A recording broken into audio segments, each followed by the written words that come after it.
Taala wabarakatuh. Buat teman-teman tretan podcast semuanya di HMP Sosiologi maupun Keluarga Besar Sosiologi Universitas Trunojoyo Madura. Saudaraku semua, di podcast pertama kali yang diadakan oleh Laboratorium Sosiologi ini kebetulan mendatangkan seorang ahli sosial di bidang kesehatan. Beliau merupakan pengampu mata kuliah sosiologi kesehatan di program studi sosiologi. Pertama-tama, mari kita sama-sama mengenal bagaimana sosok beliau dan seperti apa materi yang akan disajikan oleh beliau. Apa saja itu? Tentunya kaitannya dengan sosiologi kesehatan. Namun kali ini sosiologi kesehatan yang menjadi acuan pembahasannya adalah mengenai ASI. Bagaimana ASI dilihat dari perspektif Michel Foucault oleh kita ketahui bersama ASI itu cukup rendah di Indonesia, sehingga masyarakat urban yang diteliti oleh beliau menjadi salah satu rujukan parameter. Tidak usah terlalu panjang lebar untuk saya membuka podcast ini. Saya persilakan untuk Ibu Hetty Mulyaningsih menjelaskan dan memaparkan seperti apa sih sebenarnya ASI tersebut dilihat dari sudut pandang Michel Foucault dan memperkenalkan diri terlebih dahulu. Saya persilakan. Terima kasih Pak SK, salam kenal semuanya ya buat teman-teman HMP Sosiologi dan seluruh mahasiswa sosiologi dan seluruh teman-teman yang melihat acara ini. Oke, pertama-tama saya perkenalkan diri saya sendiri.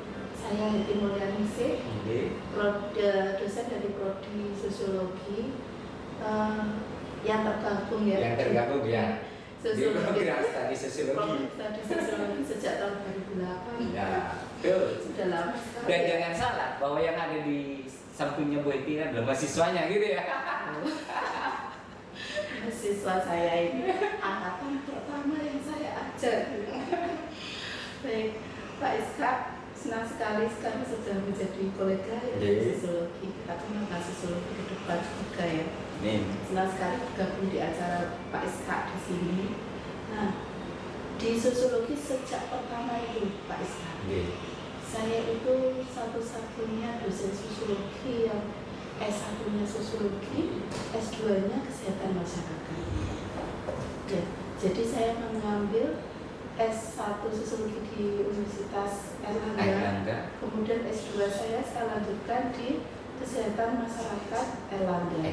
Di situ saya mengambil promosi kesehatan. Cuma, jadi, ya. Boleh dikatakan linearitasnya timbung gitu ya? Nyambungnya di situ, di bidang promosi kesehatan, edukasi kesehatan, di situ. Termasuk sebenarnya ada media kesehatan. Media kesehatan juga ada sebetulnya. Cuma saya tidak terlalu tertarik di situ ya. Saya lebih tertarik ke masalah-masalah sosial yang mengakibatkan masalah kesehatan. Atau sebaliknya masalah-masalah kesehatan yang mengakibatkan masalah-masalah sosial. Karena Bu Hetty pada saat itu masih belum cinta terhadap sentuhan atau pabrik yang dibuat oleh manusia, tetapi suka terhadap yang membuatnya. Karena media itu adalah buatan manusia, sedangkan manusia itu lebih tertata. Enggak juga ya. Nah, di kesempatan kali ini saya ingin memperkenalkan penelitian saya tentang ASI. Nah, di sini saya menggabungkan dua nuansa keilmuan itu, tetapi lebih banyak di sini porsi saya untuk sosiologi. Untuk sosiologi. Iya, tentang ASI. Mungkin ini terjadi karena ada pengalaman pribadi. Jadi ada pengalaman pribadi bagaimana ideologi ASI itu sangat luar biasa pada ibu baru terutama, sehingga mengkooptasi bahwa itu menjadi suatu ideologi apa menjadi ibu yang baik. Cuma masalahnya ada juga ibu yang gagal karena gagal mempersepsikan atau memahami cara kerja ASI itu. Nah ini porsi kejadian di situ. Jadi teman-teman mahasiswi program studi sosiologi rugi kalau tidak menyaksikan tentang ini. Karena apa? Ada kajian tentang ASI yang sepatutnya dan yang tidak yang akan dikaji oleh beliau. Monggo, lanjut. Ya, jadi ini berangkat dari apa ya, keprihatinan saya sendiri. Kemudian saya namanya ini ya, kita orang akademik akhirnya kan buka-buka data itu. Di situ mulai terbuka bahwa ternyata angka menyusui di Indonesia itu rendah sekali. Kalau kita bilang angka menyusui itu dari kapan? Dari inisiasi menyusui dini. Itu sejak bayi lahir, kemudian diperkenalkan dengan ASI melalui di sini ya, skin ya, ditaruh di perut ibunya, bayinya itu bisa merangkak sendiri gitu ya. Itu ya pasca persalinan langsung bisa dilakukan. Itu banyak yang tidak melakukan itu. Bisa jadi tidak tahu atau tidak dilakukan. Masalahnya di situ. Yang kedua, ASI eksklusif 6 bulan. Nah ini bisa menjadi pertengkaran dalam rumah tangga. Termasuk pertengkaran dengan teman kerja dan bos. Karena apa? Karena cuti melahirkan itu Pak Iska cuma 2 bulan. Oh, gitu. Iya kan? Cuti hamilnya 1 bulan, pasca persalinan 2 bulan. Sedangkan ibu dituntut untuk menyusui selama 6 bulan. Nah itu kan bisa jadi problem. Di satu sisi belum tentu tempat ibu bekerja itu menyediakan fasilitas pumping untuk tempat penyimpanan ASI, tempat untuk pumping, karena kan ini ya sesuatu yang privat bagi ibu kalau melakukan pumping. Jadi secara tidak langsung ada suatu kesadaran yang harus disadari oleh kaum bapak-bapak, kaum yang ada di kantor, dan serta kaum pemerintahan, kan gitu Bu? Betul. Yang mengambil kebijakan bahwa dengan cuti yang 2 bulan itu tidak cukup, atau 3 bulan itu tidak cukup, minimal 6 bulan yang diberikan terhadap ibu itu. Kalau mau ASI eksklusif Nah. bulan, cuma masalahnya di negara kita kan tidak seperti itu. Jadi ada perlu suatu semacam pemakluman atau penyediaan atau alternatif lain itu bisa dilakukan meskipun ibu sedang bekerja. Coba kita lihat di tempat kita ada nggak gitu ya? Ya, itu jadi PR besar ini. PR juga. Iya. Ya. Sering kali teman-teman tuh malah sembunyinya di mana, di balik tirai itu kan luas sekali ya. Bahkan kadang-kadang itu dilakukan di toilet. Di toilet itu termasuk itu tempat menyusui di mall-mall. Kalau Pak Iska pernah itu tempatnya di mana? Di dekat toilet. Sama-sama ekskresi, mengeluarkan sesuatu dari tubuh, ditoiletkan dan dikeluarkan itu. Yang satunya untuk kehidupan, itu tempatnya dekat toilet. Jadi saya ingin membongkar masalah ini yang menurut saya awalnya rumit jadi lebih sederhana aja. Bahwa memang ada wacana kesehatan yang seperti itu, tetapi dari sisi praktik sosialnya ada masalah. Kita sepakat ya Pak Iska bahwa ASI itu adalah cairan emas. Betul, yang diberikan terhadap seorang bayi. Betul, itu dari Tuhan langsung melalui tubuh ibu, tidak bisa digantikan oleh cairan lain. Bahkan oleh susu formula pun termahal pun itu belum tentu bisa digantikan. Karena apa? ASI itu cairan hidup, bukan cairan yang mati. Hidup aja, ya ada sel-selnya, ya itu mati. Susu aja susu. Terus proses kerja menyusui yang pakai skin to skin langsung dari PD atau payudara ibunya itu suatu kerja yang luar biasa, magic dari Tuhan, di mana anak itu harus belajar. Pembelajaran pertama anak mencari makan ya, bagaimana dia bisa mencari makan dari PD atau payudara ibunya. Mulutnya kerja, lidahnya kerja, langit-langit mulutnya bekerja, tenggorokannya bekerja, sampai ke dalam masuk ke tubuh. Luar biasa sekali itu ya kalau kita bicara ASI. Itu kita sepakat bagus gitu. Tapi kenapa ya kalau ada baby melahirkan misalnya di fasilitas kesehatan kok dikasih susu formula? Itu kan jadi pertanyaan dari masyarakat. Kalau memang setuju ASI itu, karena gini saya cerita sejarah ya. Jadi sekitar tahun 70-an pertengahan itu masif sekali promosi susu formula sampai memposisikan susu formula itu jauh lebih baik daripada ASI. Itu di negara-negara Eropa dan Amerika di waktu itu. Sehingga apa? Sehingga ibu akhirnya terbebani ketika itu adalah makanan yang terbaik, secara ekonomi juga terbebani. Gimana caranya dia harus beli susu formula? Padahal kalau pakai ASI-nya sendiri nggak usah beli loh. Ya. Itu kan wacana yang pengetahuan yang berkolaborasi dengan kapitalisme kan sebenarnya. Pengetahuan kebenaran dengan kapitalisme. Kalau boleh tahu ini, kenapa ibu itu lebih tertarik untuk mengkaji ASI dibandingkan dengan kajian-kajian yang lainnya? Latar belakangnya itu seperti apa? Sudah saya ceritakan ya, terinspirasi dengan kisah saya sendiri. Bagaimana saya itu berusaha memberikan ASI pada anak saya, kesusahan gitu. Saya pikir kalau nggak keluar ya sudah nggak keluar. Terus di situ gak ada IMD, inisiasi menyusui diri, padahal saya dulu magister kesehatan ya, udah tahu itu baik. Tapi waktu gini Pak Ishak, perempuan itu kalau habis melahirkan bisa apa toh?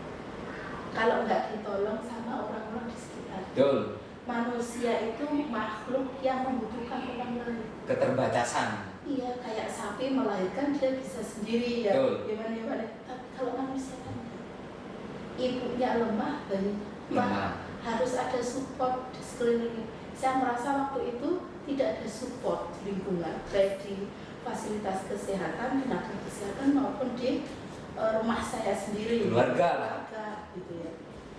Support bahwa saya bisa kok memberikan ASI. Nah waktu itu mungkin ya sudahlah saya anggap saya kecolongan pada waktu itu, sehingga ketika disertasi saya ingin benar-benar mengetahui kenapa saya kemarin kok bisa begitu. Nah itu saya masuk ke DIN. Dari kemudian saya tahu bahwa kebenaran itu ya ilmu pengetahuan. Kehendak untuk mengetahui itu juga bisa menjadi suatu wacana kebenaran. Termasuk ketika saya ada kegalauan ASI susu formula, itu kan saya anggap kata-kata yang tersebar di sekeliling saya wacana juga karena foto itu wacana ya kata-kata ya tindakan itu kita memproduksi itu. Kok bisa memproduksi itu? Di balik itu ada wacana besar yang ilmu kita. Di Indonesia itu ternyata Pak Isma, saya juga baru tahu setelah saya bedah-bedah regulasi di Indonesia, kalau yang dinamakan susu formula itu adalah susu bagi bayi yang berusia 0 sampai 6 bulan. Lagi Bu, ditegaskan yang dikatakan sebagai ASI formula itu adalah maksudnya yang barusan Ibu. Susu formula adalah susu pengganti ASI untuk bayi berusia 0 sampai 6 bulan. Sedangkan di negara lain yang disebut susu formula bisa sampai 2 tahun. Kan susu itu macam-macam, 0 sampai 6 bulan. Betul. Terus di atas 6 bulan sampai 1 tahun, di atas 1 tahun sampai 3 tahun. Lumrahnya yang berada di negara kita dari 0 sampai 6 bulan. Itu bahasa regulasi. kecil ya. Yang akhirnya mempengaruhi industri. Iya. Kamu lo nggak boleh memproduksi susu formula pada bayi. Iya. Artinya ketika ada regulasi itu, perusahaan susu formula itu tidak boleh mempromosikan susu formula pada bayi 0 sampai 6 bulan. Apakah di atas 6 bulan nggak perlu ASI? Bahkan di situ sebenarnya masalahnya. Ya. Terus kemudian kooptasi ASI eksklusif 0 sampai 6 bulan seakan-akan akhirnya setelah 16 selesai nggak usah pakai ASI lagi. Padahal kalau kita kembali lagi bahwa ASI ini baik diberi sampai bayinya usia 2 tahun. Ini hasil penelitian. Nah, Cocok sama agama ya, agama Islam itu kan ayat itu ada. habitus yang berada di kaum religi seperti itu. Dari penelitian yang sudah dilakukan terhadap masyarakat urban yang ibu lakukan, bagaimana hasilnya? Saya rasa ketika saya menemukan fenomena ini ya di luar masyarakat urban aja, di luar penelitian saya kalau ke masyarakat yang katakanlah desa-desa nggak pernah bingung menyusui.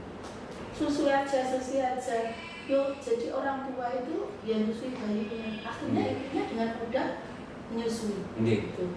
Sudah menjadi tradisi seperti itu. Iya. Jadi akan mudah dilakukan bagi seorang ibu baru mungkin ya di situ.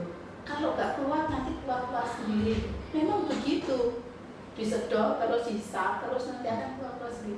Tapi bagi masyarakat urban yang ininya penuh matematika, perhitungan, ini cukup gak ya bayiku? Ini keluar gak ya asiku? Apakah asiku nanti akan mencukupi kebutuhan bayiku?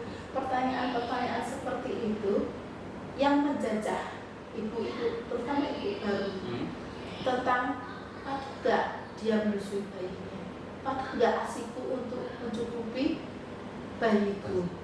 Itu hanya ini tuh yang sering-sering. Sehingga ada mungkin tipologi ibu yang benar-benar keinginan memberikan ASI luar biasa tinggi, walaupun mungkin ada hambatan di luar kan belum tentu ya, akhirnya orang sepakat ASI-nya cukup gitu ya.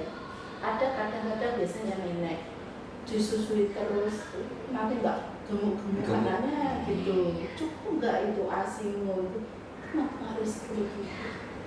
Ada kalanya ibu yang itu gak masalah, maksudnya gak masalah Pak, biarin aja neneknya, tapi dia tetap ada tujuan menyusui ya. Ada kalanya ibu yang harus negosiasi dengan lingkungan, gimana caranya dia akhirnya terjajah, akhirnya merasa sendirian, jadi itu masuk pada bibis, PPD, depresi pasca persalinan, itu postpartum sebelum itu. Jadi yang terjadi adalah bisa jadi ibu merasa sedih dan sebagainya. Ada ibu yang melawan karena sering kali kan ASI di versuskan dengan susu formula, melawan ketika dibilang nggak bisa menyusui ini aja. Ini yang melawan bisa keluar medsos. Ya, ketika dia memberi, ada yang mewakili, akhirnya dia memberi susu formula, dia nggak mampu, merasa nggak mampu menyusui bayinya. Bukan berarti dia tidak mau memberi ASI, tetapi karena konstruksi lingkungannya luar biasa, ya menjajah dia, akhirnya menganggap itu sebagai mungkin aku nggak bisa menyusui bayiku gitu ya, terusnya akhirnya memberikan susu formula. Bukan berarti dia langsung ngasih susu formula, ada usaha di situ, tapi menyerah memberikan susu formula. Yang terjadi adalah orang lain yang bisa jadi menjajah dia. Ibu yang nggak baik, anak sapi kayak gitu. Dari permasalahan yang sudah dijelaskan oleh Bu Hetty barusan, adakah tips-tips khusus atau trik khusus untuk keluar dari permasalahan yang seperti itu? Kalau kita melihat Kodian Pak Iskak, Bu Kodian itu masa wacananya kuat sekali. Kita dari bacaan yang sudah saya baca itu ya, tahun 80-an itu sudah ada penelitian di Indonesia membandingkan beberapa negara ya, Indonesia, Kenya, Thailand itu ya. Indonesia paling nggak bermasalah tentang susu formula. Susu formula, bukan ASI loh ya, tapi tentang susu formula. Masalah kan di pertentangan gini, udah nggak kenal susu formula waktu itu, masih ASI, rata-rata ibu itu ngasihnya ASI ya, sudah yang diketahui makanan bayi itu ya udah itu ASI aja. Ya. Tapi pada tahun 2000-an anjlok. Yang terjadi adalah wacana susu formula yang dan luar biasa industri susu formula di Indonesia. Itu ada yang kelas premium, ada yang kelas middle, ada yang lower. Kalau lihat itu kelas for itu betul, macam-macam harganya. Karena industrinya luar biasa. Tapi di luar negeri itu misalnya di negara-negara Amerika misalnya, nggak boleh macam produk susu formula itu di tempat sembarangan. Kalau boleh harus di tempat-tempat tertentu. Kesadaran seperti ini yang masih kurang di kalangan kita. Bukan itu karena memang kaum intelektualnya bekerja. Tadi yang saya bilang tadi, ketika di sana ada industri itu meluas, muncul gerakan untuk boikot susu formula. Saya sebut produknya Nestle. Boikot Nestle, cari aja itu ya. Di digitalnya ada. Itu meluas sampai ke banyak negara.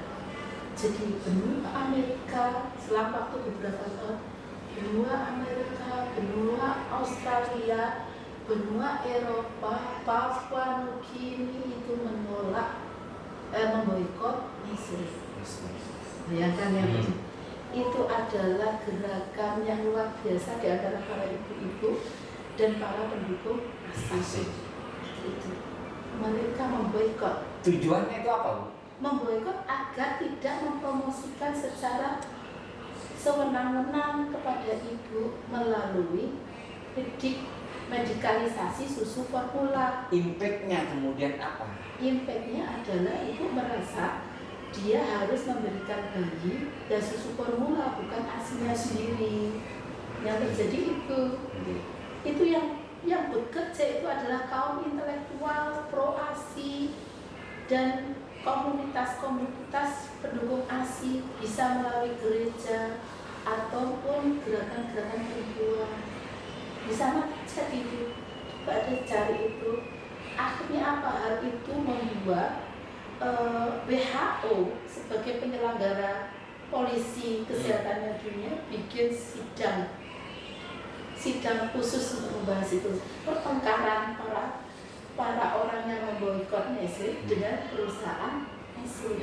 Jadi teman-teman Tretan HMP, Tretan Podcast Sosiologi dimanapun saudara berada, patutlah kita kaji, patutlah kita ketahui, khususnya kaum hawa, bagaimana kebutuhan dan akan pentingnya ASI terhadap seorang anak. Dan gerakan sosial. Gerakan sosial ya? Ya, itu poin pentingnya di sini adalah gerakan sosial yang pro ASI. Akhirnya dari situ keluar kode WHO yang mengatur promosi susu formula. Dengan gerakan itu baru WHO, saya ikuti mungkin ya bahasanya. Saya ikuti ya keinginan kamu untuk bikin regulasi gimana ngatur promosi susu formula. Itu dengan itu sebenarnya Indonesia sudah meratifikasi kode WHO itu ke regulasi ASI di Indonesia, termasuk produknya 0 sampai 6 bulan. Itu regulasi muncul tahun 2000. Saya baca ada peraturan ya tentang ASI itu tahun 2012. 2012 ya, tapi selama itu ternyata kacau. Kenapa? Penduduk kita besar, Pak Ishak. Kita itu pusat dunia untuk pasar susu formula.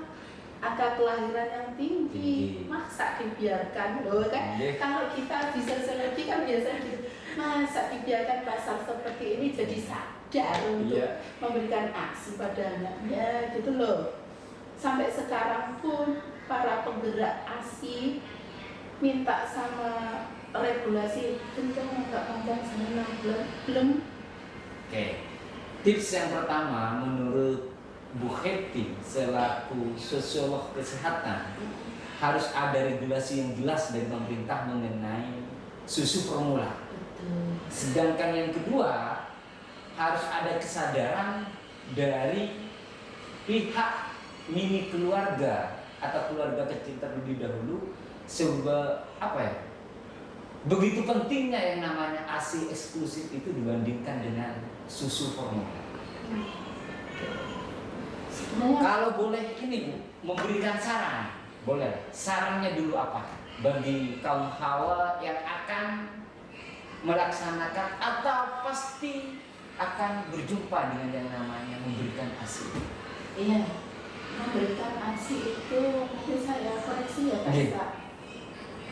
Kalau bagi saya sekarang ini sudah pada tataran itu bukan kebutuhan ibu lagi. Karena kadang-kadang ibu dijajah karena dia punya PD, ya itu tugasmu gitu loh. Padahal itu tugas semua orang membantu ibu memberikan ASI. ASI. Ya, gitu. Pertama-tama kalau kita bicara pada kemudian ya, yang penting itu wacana itu menjadi praksis juga, praktik dalam sehari-hari gitu. Bagaimana menjadikan itu menjadi sehari-hari, itu yang susah. Karena aparatus, jangan salah, Iya. ada yang bekerja diam-diam dengan perusahaan susu formula, ya kan? Iya. Nanti kasih bonus apa? Kalau ada itu sampai ada bonusnya naik haji, ikut seminar-seminar kesehatan, itu. Jangan sampai aparatus itu begitu besar memberikan impact terhadap habitus seorang ibu, gitu ya. Iya, terus ya begitulah yang terjadi. Itu untuk tenaga kesehatan. Kita kritik tenaga kesehatan bahwa tidak boleh memberikan susu formula tanpa persetujuan dari keluarga. Oke. Yang ingin atau yang perlu saudara ketahui, kita akan mendengarkan kata yang paling unik dan atau yang paling bermakna yang akan disampaikan oleh Bu Hetty kaitannya dengan ASI di negara kita atau bagi kaum ibu. Saya persilakan Bu memberikan kata yang paling bermakna bagi kita tretan podcast sosiologi. Mungkin pada manusia secara umum ya. Guru saya tentang ASI, jadi karena ini saya sempat mengikuti konselor ASI gitu ya. Guru saya waktu itu bicara gini, mamalia mana yang begitu melahirkan bayinya di gua, tidak lekas-lekas di susu. Waktu itu saya meneteskan air mata. Mamalia itu adalah manusia. Tuh, kata-kata yang paling bermakna yang disampaikan oleh Bu Hetty. Tapi ya sekali lagi, jangan sampai kita seperti itu. Kita budayakan IMD gitu ya. Kita budayakan IMD. I-nya itu adalah inisiasi menyusu dini. ASI eksklusif sampai 6 bulan. Tetap memberikan ASI meskipun sudah ada makanan tambahan di atas 6 bulan sampai bayi usia 2 tahun. Bukan berarti mama-mama jadi mama-mama para calon mama atau calon papa gitu ya, bukan berarti selesai sih eksklusif gak apa-apa before gitu, masih tugasnya sampai batal itu malah gratis semuanya. Nah, kita dukung gerakan ASI eksklusif sampai bayi usia 2 tahun. Nah, saudaraku semua tretan podcast sosiologi, mungkin ini yang bisa disampaikan untuk saudara akademik, untuk saudara aktivitas akademik tretan program studi sosiologi kaitannya dengan sosiologi kesehatan dilihat dari perspektif hukum. Akhir kata, saya ucapkan terima kasih banyak terhadap narasumber kita yang sangat memberikan cakrawala pencerahan yang boleh dikatakan sangat langka karena disiplin kesehatan. Bu Hetty Mulyaningsih.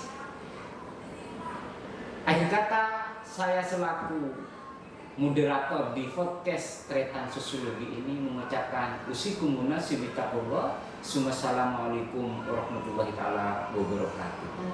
Sosiologi integritas untuk negeri.